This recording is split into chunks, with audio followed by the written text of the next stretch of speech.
አማራነትን ዘግይተውም ሆነ ፈጥነው አውቀውም ይሁን ወቅት አስገድዷቸው ተቀበልን ያሉ ቡድኖችና ግለሰቦች ስለ አማራው የህልውና ትግል መነሻ ምክንያቶች ሊከተለው ስለሚገባ ርዕዮትና መዳረሻ ግብ ምን እንደሆነ በግልጽና በማያሻማ መንገድ ሲገልጹ አይሰማም። በተመሳሳይ ሁኔታ የፋኖ መሪዎች ነን የሚሉ ቡድኖች መመሪያችን ነው ብለው ባሰራጩት የትግል ፍኖተ መንገድ ወይም ፕሮግራም የአማራው የህልውና አደጋ የተጋረጠበት ባለፉት 50ና 60 ዓመታት እንደሆነ አድርገው ሲያቀርቡት ታዝበናል። ይህ ከፍተኛ ስህተት ከሚከተሉት መንገዶች ሊመነጭ እንደሚችል እንገነዘባለን። አንደኛው መንገድ ብዙ ሂደንበት ለውጥ ባላመጣ የተዋልደናል ተዛምደናልና ኢትዮጵያዊነት የሚሉ ኢትዮጵያውያኖች ተሳሰብ የሚመነጭ ነው። ሁለተኛው መንገድ የወራሪ ሰፋሪዎችን ማንነትና የኢትዮጵያን የመካከለኛውን ዘመን ታሪክ በቅጡ ካለመርዳት የሚመነጭ ነው። ሶስተኛው መንገድ የፋኖን የህልውና ትግል ጠልፎ ለመጣልና የትግሉን ሂደት አወሳስቦ እንዳለፉት ሁሉ አማራውን ተጠቂና ተዋራጅ ሆኖ እንዲቀጥል ታስቦ ከሚሰራ የአማራው አውራ ጥላቶች ከሚሰጥ የቤት ሥራ የሚመነጭ ነው። አራተኛው መንገድ የትግሉን መነሻ መሠረታዊ ምክንያቶች፣ የትግሉን ርዕይ፣ ዓላማና ግብ ምን እንደሆነ አንጥሮ ያወጣ የትግል ፍኖተ መንገድ አለመኖር የተነሳ ሁሉም ባመነበትና በመሰለው የሚወረውረው ያልጠራና ያልነጠረ ሐሳብ መዛመት የሚመነጭ ነው። አምስተኛው መንገድ የህልውና ትግሉ መሪ ድርጅትና አታጋይ ፍኖተ መንገድ አልባ መሆን የተዘባረቁ ሐሳቦች መፍለቅ በር የከፈተ መሆኑ ናቸው። የአማራው የህልውና ትግል ባጠረ ጊዜ ለድል ለማብቃት ለሚከተሉ ጥያቄዎች ተገቢና ትክክለኛ መልስ መስጠት ከታጋው ህዝብ በተለይም አማራንን ብሎ ቆርጦ ከወጡ የአማራ ምሁራን ይጠበቃል። እነዚህም 1. ህልውና ሲባል ምን ማለት ነው? 2. የአማራ የህልውና ትግል መነሻ ምክንያቶች ምንድን ናቸው? 3. የአማራ የህልውና አደጋ መቼና እንዴት ተጀመረ? 4. የአማራ የህልውና አደጋ ፈጣሪዎች እነማን ናቸው? 5. አማራ የህልውና ትግሉን በድል ለመወጣት መመራት ያለበት በምን ርዕዮተ ዓለም ነው? 6. የአማራ የህልውና ትግሉ ዓላማዎች ምንድን ናቸው? 7. የህልውና ትግሉ አጠቃላይ ግብ ምንድን ነው? 8. አማራው ራሱ ወጥ ዓላማና አደረጃጀት ይዞ አቅሙን ሳይገነባ አማራ ነኝ ያለውን ኃይል በአንድ መስመር ሳያስገባ ለምን አጋር ፍለጋ ይባዝናል? 9. የአማራው ህዝብ ወዳጅና ጠላቶቹ እነማን ናቸው? 10. አማራው ጠላቱን ነቅሶ ወዳጆቹን ማበራከት የሚችለው ምን ሲያደርግ ነው?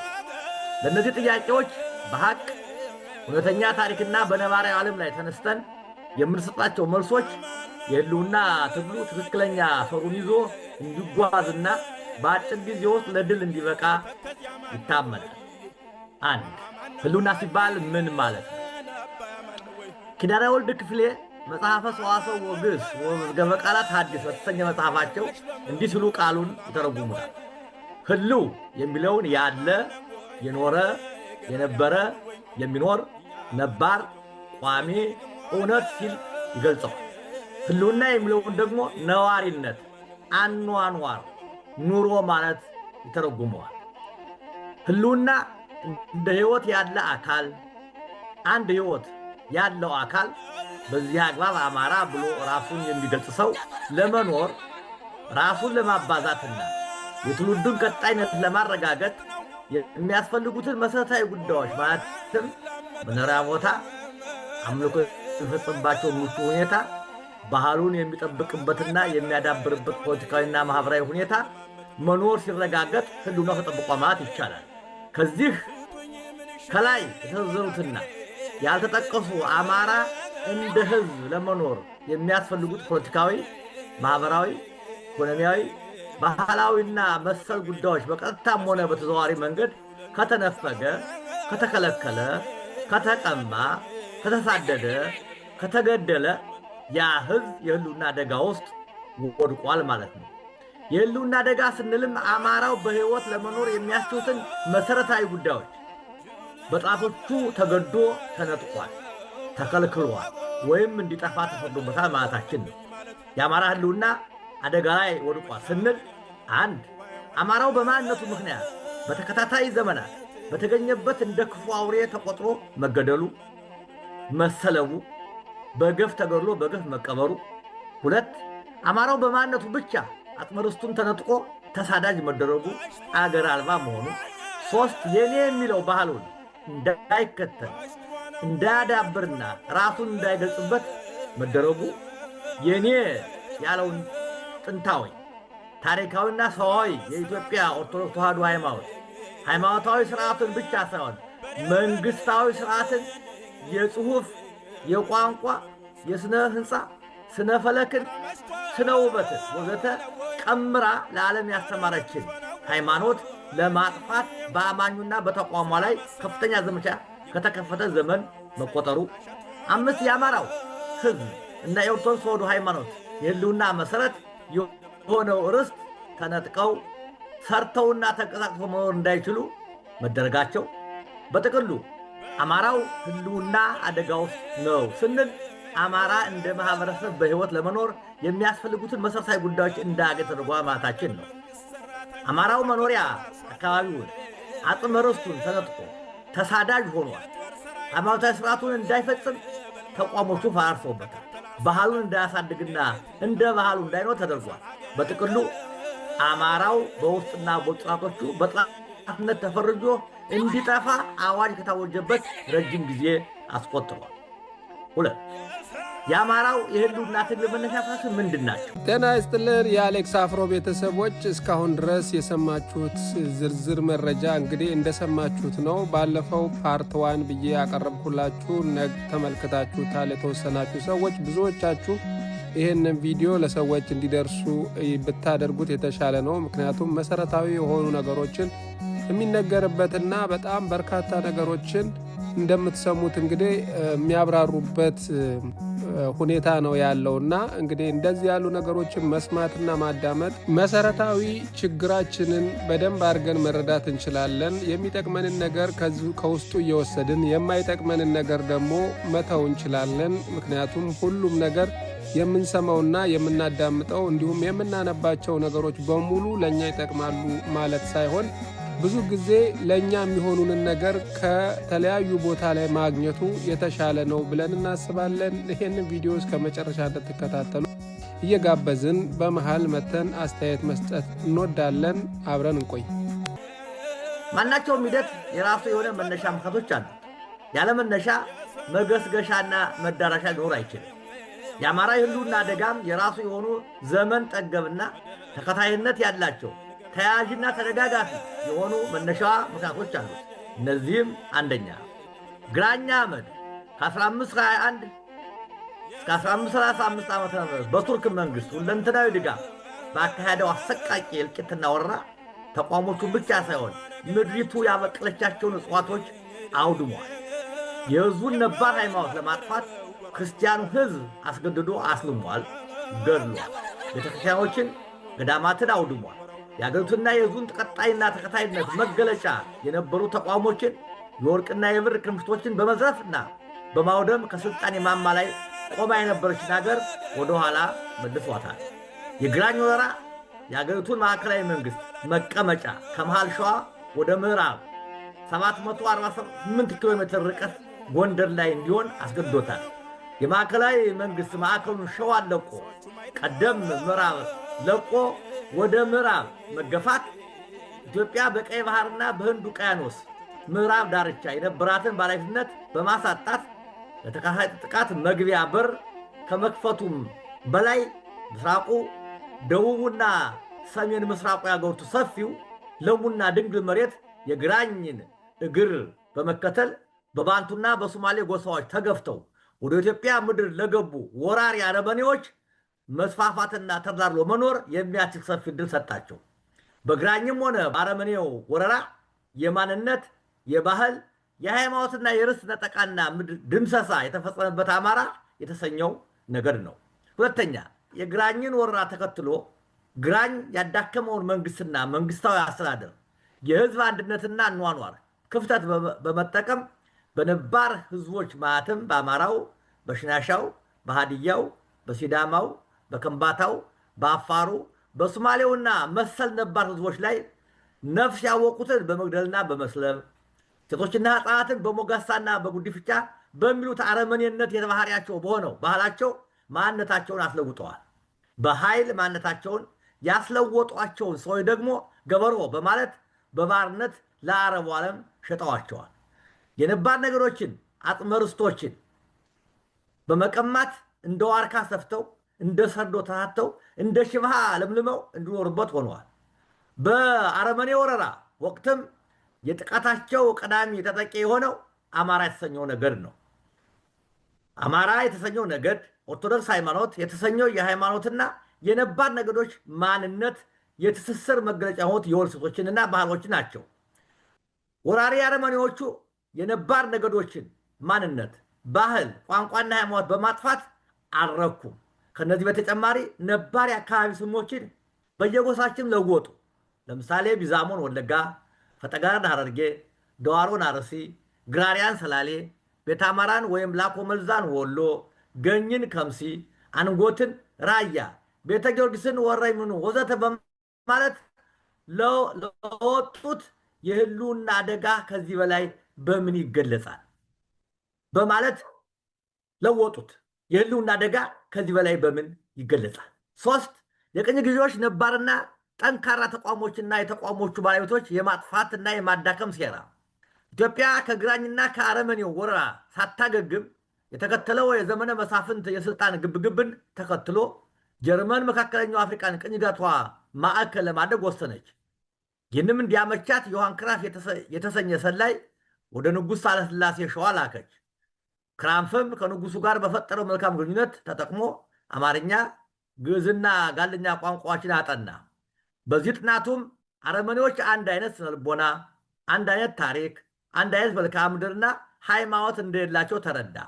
እነዚህ ነገዶች አንድ አይነት ቋንቋ፣ ባህል፣ መልክዓ ምድርና ታሪክ እንዲኖራቸው ቢደረግ ለጀርመን መካከለኛው አፍሪካን ቅኝ ግዛት ለማድረግ ላለው ዓላማቸው ምቹ ሁኔታ እንደሚፈጥር አመነ።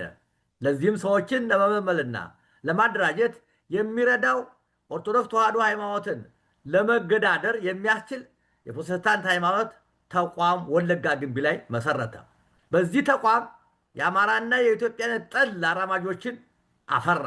ጋነግ ወይም ኦነግ ከዚህ ቤተ እምነት ተፈለፈለ።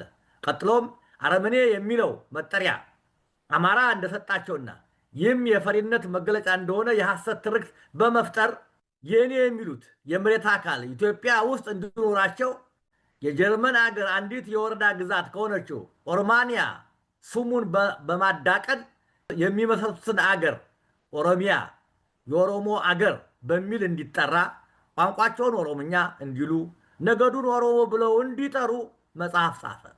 ይህንም ቀለም ቀመስ የሆነውና በግንቢ የፕሮቴስታንት ቤተ እምነት ተኮትኩተው ያደጉት ሰዎች እንደ ሌንጮ ለታ፣ እነ ዲማ ነገዎ ወይም ዮሐንስ ነገዎ የዚህ መጽሐፍ ሐሳብ ምርኮኛ ሆኑ።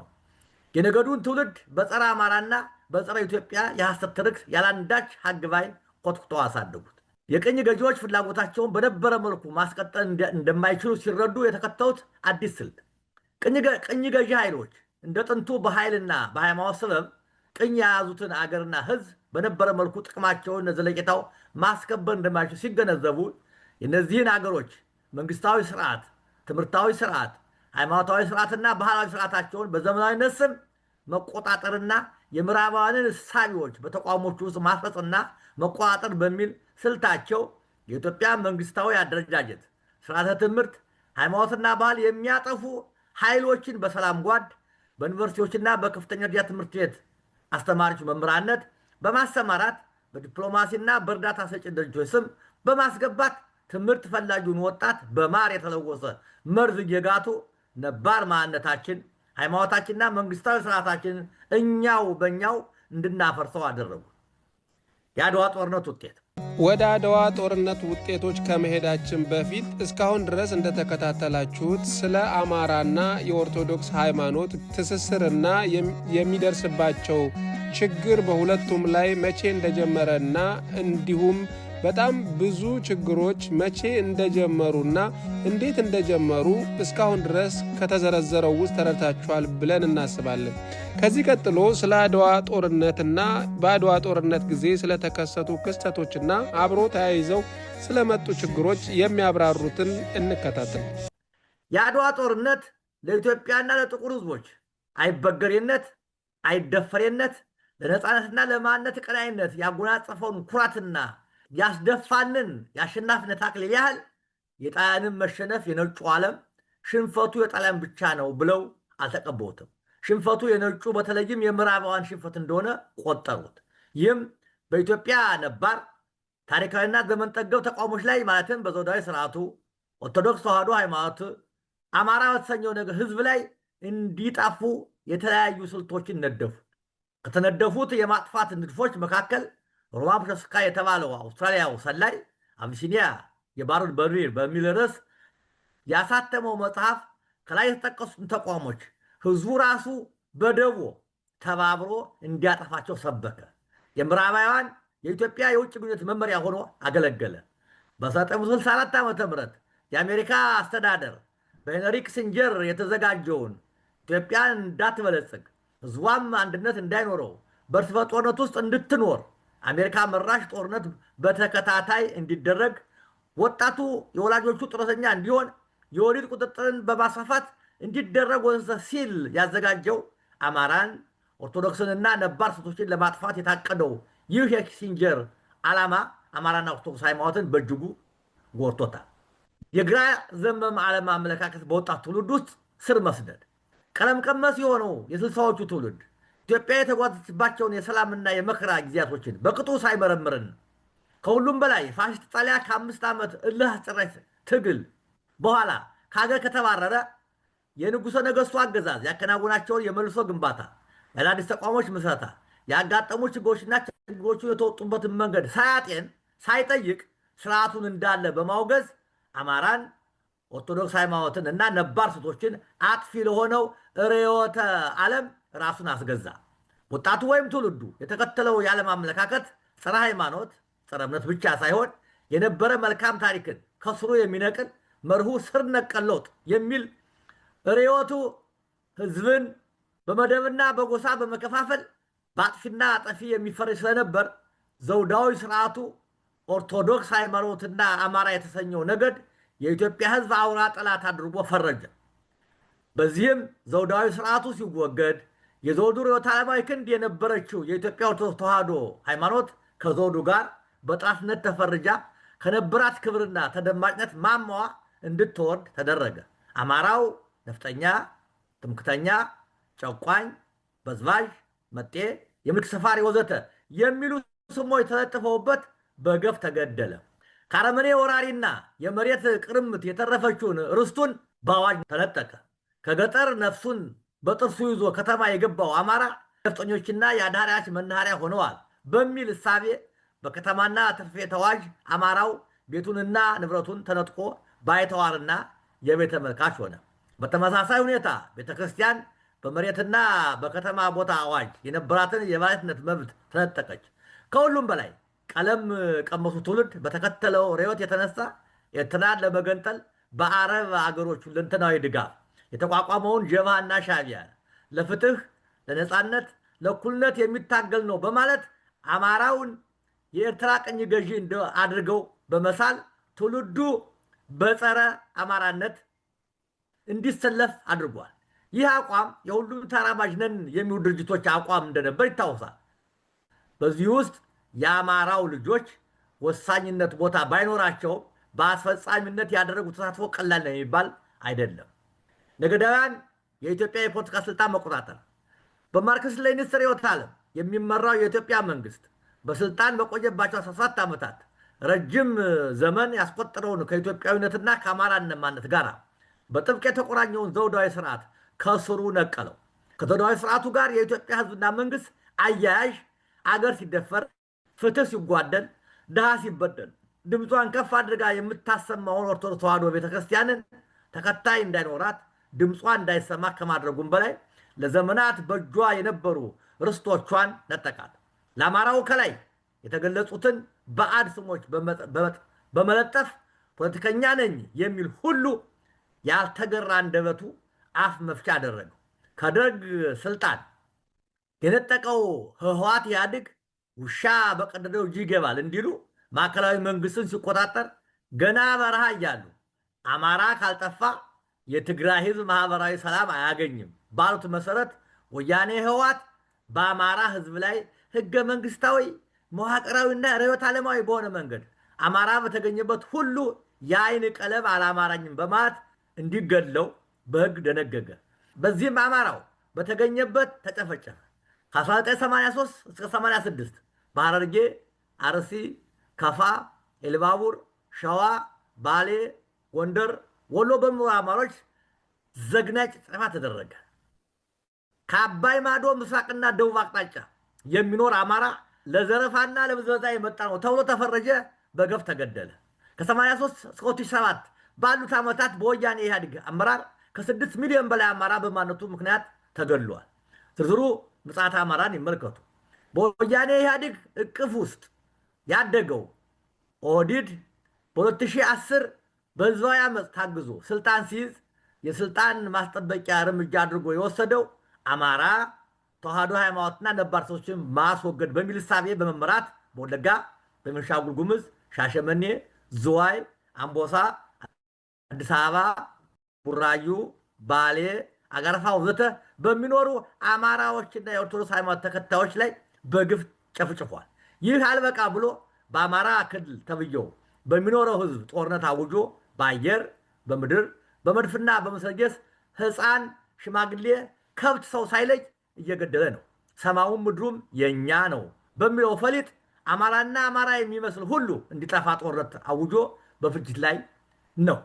ፋኖን የወለደውና ፋኖን ስለወለደው ችግር ከመስማታችን በፊት እስኪ ስንቶቻችን ስለዚህ ስለ አድዋ ድልና ከአድዋ ድል በኋላ አማራንና ኦርቶዶክስን ለማጥፋት መሰረታዊ የሆኑ ቀመሮች እንዴት እንደተቀመሩና መሰረታዊ ቀመሮቹም እንዴት አማራንና ኦርቶዶክስን ሲጎዱ እንደኖሩ ግንዛቤው አለን። ስለዚህ ጉዳይ ቀድማችሁ የምታውቁ ካላችሁ በኮሜንት ላይ ልታካፍሉን ትችላላችሁ። እንደዚሁም ሌሎች ነገሮችን ጨምራችሁ ማሳወቅ ከፈለጋችሁ ኮሜንት ላይ ማካፈል ትችላላችሁ። በድጋሜ እስከ መጨረሻ ይህን ቪዲዮ ከተከታተላችሁ በጣም በርካታ ነገር እንደምታገኙበት ከመግቢያው ላይ ተናግረናል። እስከ መጨረሻው አብረን እንቆይ፣ ተመልሰን እንገናኛለን።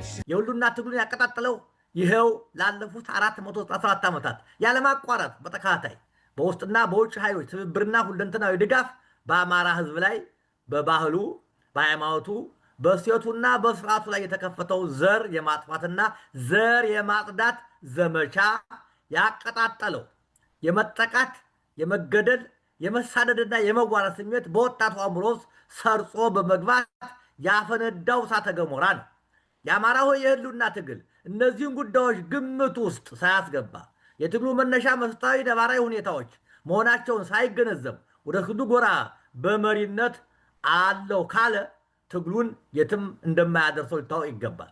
የትግሉ እውነተኛ ህዝባዊነት ማሳያው ከነዚህ ነባራዊ ታሪካዊና ተጨባጭ ሁኔታዎች ሲነሳ ነው። ድሉን ቅርብ ፍሬውንም ጣፋጭ የሚያደርገው ለ497 ዓመታት በአማራ ህዝብ ላይ የተፈጸመው ግፍ፣ የተፈጸመበት ርስት ነጠቃ፣ የደረሰበት መዋከፍ ፍትህ ሲያገኝ ነው። የአማራ የህልውና አደጋ መቼና እንዴት ተጀመረ? ጥያቄ የህልውና አደጋ የተጀመረበትን ጊዜ ወይም ዘመን እና የአጀማ ሁኔታ ለማሳየት የቀረበ ነው። የአማራ የህልውና አደጋ ላይ የወደቀበት ዘመኖች ከ1527 ጀምሮ በተከታታይ በውስጥና በውጭ በተነሱ ኃይሎች ወይም ቡድኖች በቅብብል የዘለቀ ነው። ግራኝ አህመድ ሲሸነፍ የአረመኔው ወረራ ተተካ። ከአረመኔ ወረራ አማራው ሳያገግም የቅኝ ገዢው ሴራ እንደ አውሮፓ አቆጣጠር በ1830ዎቹ ጀምሮ እስካሁን እንደቀጠለ አለ። ከ1950ዎቹ ጀምሮ የግራ ዘመሙ የዓለም አመለካከት በኢትዮጵያ ተማሪዎች እንቅስቃሴ ውስጥ ሰርጎ መግባት በፍትህ በእኩልነትና በመሬት ላራሹ ስም አማራን፣ ኦርቶዶክስ ሃይማኖትና የአማራውን ባህልና ሴቶች የማጥፋቱ ተግባር ተያይዞ ቀጠለ። ይህ ሂደት አሁንም አላቆመም። የህልውና ትግሉ ዋና ግብም ይህን አስቁሞ አማራው የማንነቱ፣ የሃይማኖቱ፣ የባህሉ፣ የእሴቶቹ ባለቤት ማድረግ ነው።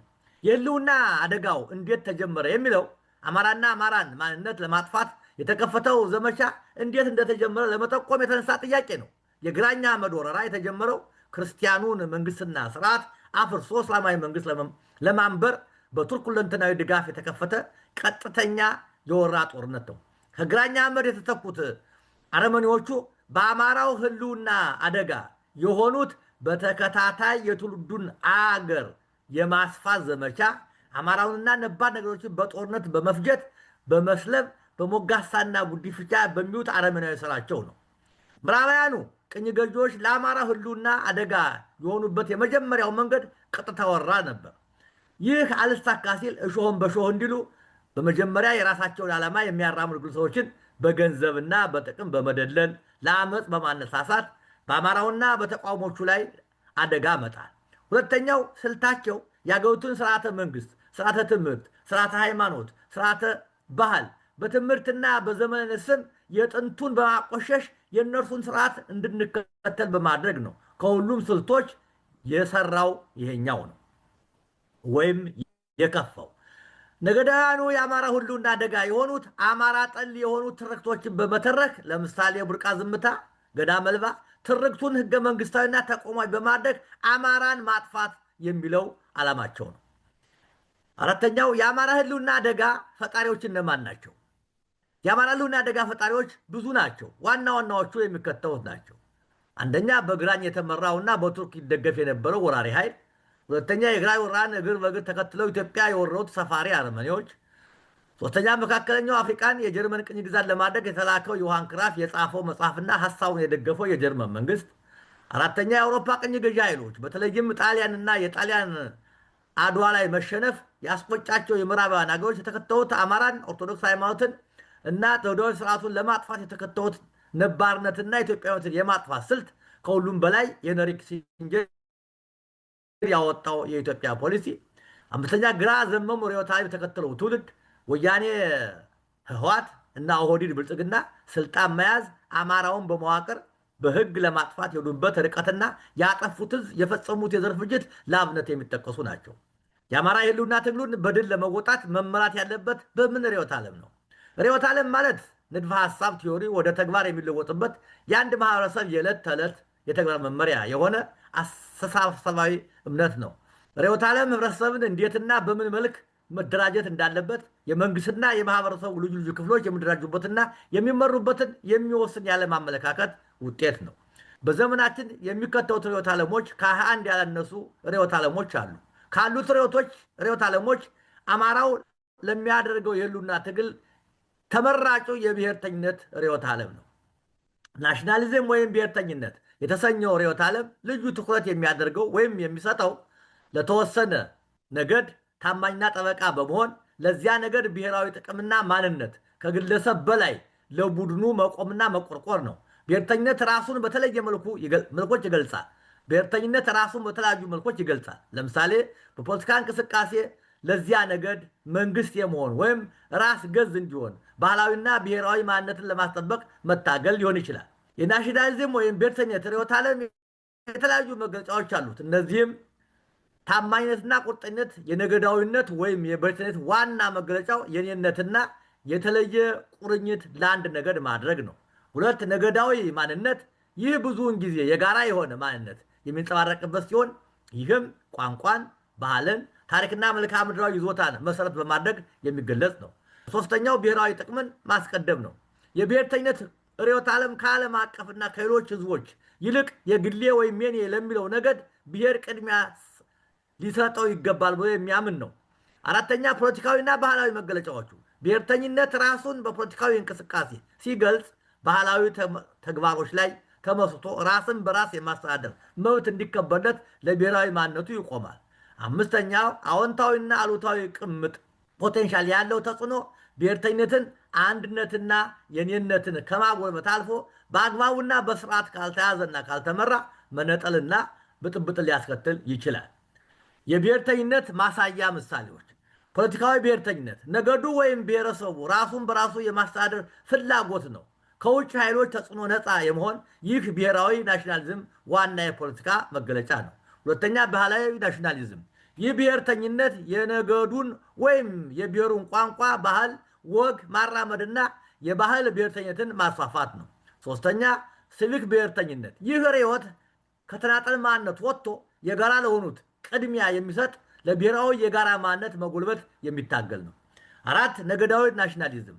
ነገዳዊ ናሽናሊዝም የነገዱ ማንነት መገለጫ የሆኑትን የብሔራዊ ማንነቱ መገለጫዎች እንዲሆኑ የሚጥር ነው። በጥቅሉ ናሽናሊዝም ከፍተኛ ኃይል ያለው ርዕዮት ነው። የዓለማችን ታሪክ የቀረጸ ነው። ውስብስብ ክስተት ወይም ሁነት ነው።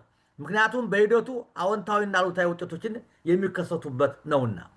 የአማራ ትግል ዓላማዎች ምንድን ናቸው? ወደ አማራ ትግል ዓላማዎች ከመሄዳችን በፊት እስካሁን ድረስ የተመለከታችሁት ወይም ያዳመጣችሁት በዋናነት አማራንና ኦርቶዶክስን ለማጥፋት የሚፈልጉ አካላት እነማን እንደሆኑ፣ በተለይ ከአድዋ ድል በኋላ እጅግ ከባድ የሆነ አማራንና ኦርቶዶክስን የማጥፋት ሥራ እየሰሩ ያሉት እነማን እንደሆኑ ተመልክታችሁበታል።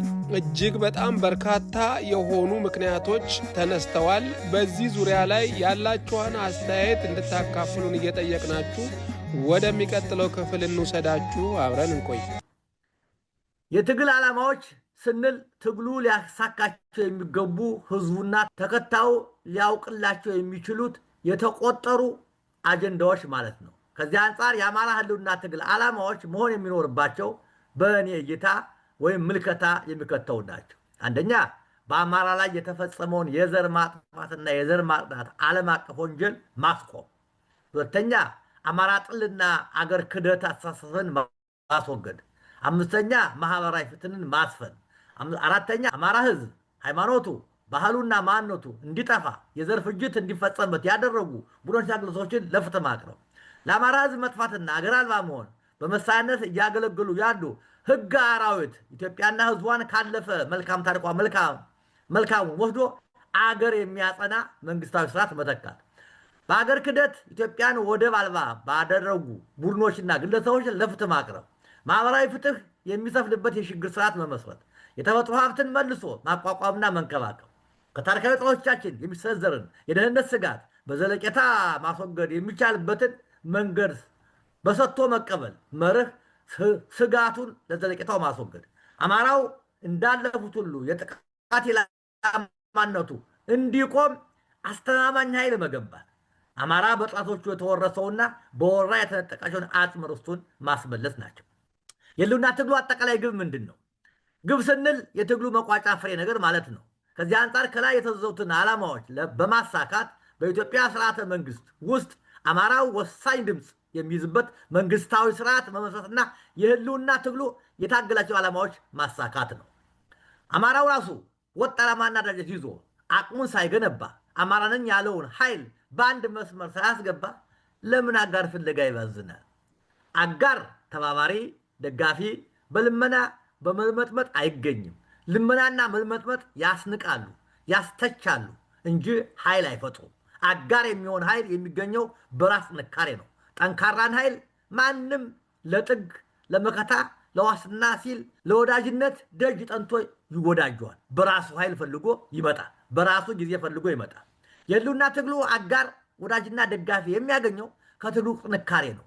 የህልውና ጥንካሬ ማሳያውም አማራ ነኝ ብሎ በይፋ የወጣውን አማራ በአንድ ድርጅታዊ ሰንሰለት አያይዞ ከላይ ሲነገር ከታች በፍጥነት መልእክቱ የሚደርስበት መሪዎቹና ተከታዩ አባል ወይም ህዝብ በአንድ ቃል ሲያወሩ፣ መሪና ተመሪ ሰምና ፈትል ሲሆኑ፣ ቃልና ተግባር ሲዋሃዱ ነው። የህልውና ታጋው ፋኖም ሆነ ሌላው የማንነት ተጠቂው ህዝብ ከሌሎች ድርጅቶችና ስብስቦች ጋር ለመወዳጀት አጋር ፍለጋ ከመባዘናቸው በፊት አማራው አንድ እንዲሆን በርትተው ይስሩ። አማራው በህዝብ ብዛት፣ በአሰፋፈር፣ በትምህርት፣ በሀብት፣ በእውቀትና በተለያዩ የሥራ ክህሎቶች አቅም እምቅ ሀብት ያለው ህዝብ ነው። ይህ እምቅ ሀብት በአንድ ፊት ከቆመ ሌሎቹን ከጎኑ ለማሰለፍ ጊዜ አይወስድባቸውም። የሚጠብቁት የአማራውን አንድ ሆኖ መውጣት ነው። ስለሆነም የአማራ ህልውና ታጋዮች አጋር ፍለጋ ከመማዘን ተቆጥበን መጀመሪያ የቤት ስራችን ሰርተን አማራውን በአንድ ጠገግ እናቁመው። አማራ ወይራ ነው፣ ዝግባ ነው፣ ሾላ ነው። እነዚህ ዛፎች ለሌሎች እጽዋቶች ጥላ ከለላ ናቸው። የጥላ ከለልነታቸው ሚስጥር ዛፎቹ ትልቅና ሰፊ ቅርንጫፍ ያላቸው መሆን ነው። አማራውን በተመሳሳይ ሁኔታ ትልቅ ነው፣ ሰፊ ነው። ሌሎች መጠለያ የመሆን አቅምም ፍላጎቱም ያለው ስለሆነ አንዱ ሆኖ ታላቅነቱን በድርጅት ካስመሰከረ አጋሮቹ በአጭር ጊዜ ውስጥ በዙሪያው እንደሚሰበሰቡ ይታመናል። የአማራው ሕዝብ ወዳጅና ጠላት እነማን ናቸው? ባለፉት 497 ዘመኖች አማራው የውስጥም የውጭም ወዳጅ የሌለው መሆኑን ታሪክ አሳይቶናል። ባለፉት 1521 ዓመት ጀምሮ የአማራው ጠላቶች እየተፈራረቁ ሲያጠቁት መኖራቸውን ከፍ ሲል ለመግለጽ ሞክሬያለሁ። ከዚህ አንጻር የአማራው ጠላቶች ታሪካዊ የሩቅና የቅርብ ብሎ መክፈል ይቻላል። ታሪካዊ ጠላት የሚባለው ጠላትነቱ ዘመን ያስቆጠረ የተከታታይ የደህንነት ስጋት የሚሆን ማለት ነው። በዚህ መሰረት ግብፅ አማራው ካሉት ታሪካዊ ጠላቶች ግንባር ቀደም ናት። በዚህ ክፍል ውስጥ የምትገባው ነፃነቷን ካገኘች ከ1960 ጀምሮ በኬንያ በጅቡቲና በኢትዮጵያ የሚኖሩ ሶማሌዎችን የታላቋ ሶማሊያ ግዛት አካል አደርጋቸዋለሁ ብላ በሰንደቅ ዓላማዋ ላይ ያስቀመጠቻቸው 4 ኮከቦች በታሪካዊ ጠላትነት የሚያስፈርጃት ነው። ጥያቄዋ የጎሳ ብቻ ሳይሆን የመሬት ከመሆኑ አንጻር በጠላትነት የምትቆጠረውም አማራ ላይ በመሆኑ ነው። ከነዚህ ሀገሮች ጋር በሃይማኖትና በርዕዮተ ዓለም የሚወዳጁ ሀገሮች የዚሁ አካል ናቸው። 2 የሩቅ ጠላቶች የምንላቸው ባህር አቋርጠው ውቅያኖስ ቀዝፈው የሚመጡ ቅኝ ገዢ አስፋፊዎችና የእጅ አዙር ቅኝ ግዛት ለመያዝ የሚጥሩ የምዕራቡ ዓለም ሀገሮች ናቸው። ከነዚህ ውስጥ ጣሊያን 2 ጊዜ ጦርነት ገጥማናለች። በሁለቱም ድል ተመተው ተመልሰዋል። ሌሎች እንግሊዝ፣ ፈረንሳይና አሜሪካ እስካሁን የኪሲንጀር ፖሊሲ አልተቀየረም። ባለመቀየሯም ለአማራ ሕዝብ የህልውና ትግል እስካሁን ያለችው ነገር የለም። አማራ ጠንክሮ እንዲወጣ ፍላጎት ፈጽሞ የሌላት ስለሆነ የቅርብ የምንለው አጎራባች ሀገሮች 2ቱ ሰተኖች ኤርትራ እና ሶማሊያ ለአማራዊ ህልውና ትግል ለድል እንዲበቃ ቀና ፍላጎት ይኖራቸው አይጠበቅም። በዚህም የቅርብ የአማራ ህልውና ትግል ውስጥ ከፍተኛ ጠላት ያለው አሁን ላይ ኃይሉ የመነመነ ቢሆንም የትግራይ ነፃ አውጪ ግንባር ህወሓት፣ የወለጋው ኦላ የኦሮሞ ነፃ አውጪ ጦር፣ ብአዴን የተሰኘው የአማራ ስብስብ የአማራ ህልውና መሰረት ጠላቶች ናቸው። 4 በዚህ ጊዜ የአማራ ህልውና ወዳጅ ከአማራው ገበሬ፣ ወጣት፣ ተማሪ፣ ነጋዴ፣ ምሁርና መሰል የህብረተሰብ ክፍል በቀር ይህ ወዳጅ አለው ለማለት የሚያስችል ተጨባጭ ማስረጃ የለንም። ወዳጅን ለማግኘት የህልውና ትግሉ የሚያስመዘግባቸው ድሎች ላይ የሚመሰረት እንደሆነ ይታመናል። አማራው ጠላቱን ቀንሶ ወዳጁን የሚያበረክተው ምን ሲያደርግ ነው? ወዳጅ የሚገኘው ከድል አድራጊነት፣ ከአሸናፊነት፣ ከኃይል ብርታት ነው።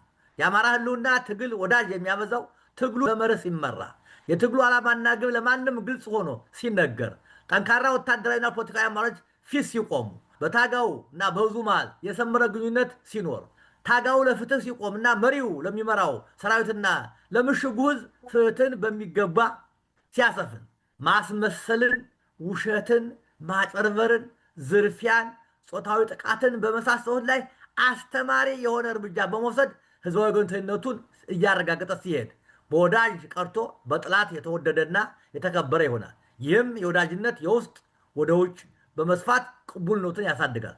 ቅቡልነት ደግሞ የወዳጅ ማፍሪያ ዋናው መንገድ ነው። ስላዳመጣችሁ እኛ አመሰግናለሁ። ውድ ቤተሰቦቻችን ይህን ውይይት ከመጀመሪያ እስካሁን ድረስ ላዳመጣችሁ ሰዎች በዚህ ቪዲዮ ውስጥ ወይም በዚህ ውይይት ውስጥ ይህንን ትንታኔ ሲያቀርቡ ለነበሩት እጅግ እያመሰገንን በዚህ ቪዲዮ ውስጥ የሰማችሁት እጅግ በጣም መሰረታዊ የሆኑ ነገሮች በጣም ብዙ ናቸው። ከነዛ ውስጥ ለአብነት ያህል የአማራና የኦርቶዶክስ ትስስርና እንደዚሁም በሁለቱም ላይ ሲደርስ የነበረው ችግር እንዴት እንደመጣና አሁንም ድረስ እንዴት እየቀጠለ እየሄደ እንዳለ በስፋት ሲገለጥ ሰምታችኋል። እንደው ለአብነት ያህል ይሄንኛውን እንደው ለትውስታ በደንብ እንድታስታውሱት ስለፈለግን አነሳ ነው እንጂ ሁል ጊዜ እንደምናደርገው እንደዚህ ያሉ ሀሳቦችን ራሳቸው ግለሰቦቹ በራሳቸው አንደበት ለሕዝብ የሚያስረዱበትን ንግግር በቀጥታ ለተመልካቾቻችን እንዲደርስ ስለምናደርግ እናንተ ውድ ተመልካቾች በተሰጠው ትንታኔ ላይ የራሳችሁ ሀሳብ ካላችሁ በኮሜንት ላይ እንድታካፍሉን እየጠየቅናችሁ የሚቀጥለውን ክፍል በሚገባ አዘጋጅተን ወደ እናንተ እናደርስላችኋለን። ይሄንኛው ክፍል እንደተመለከታችሁት እስካሁን የነበረውን ይመስል ነበረ። የሚቀጥለውን ክፍል ይዘንላችሁ እስከምንመጣና እስከምንገናኝ ድረስ ሁላችሁም በያላችሁበት ጤና ይስጥልን።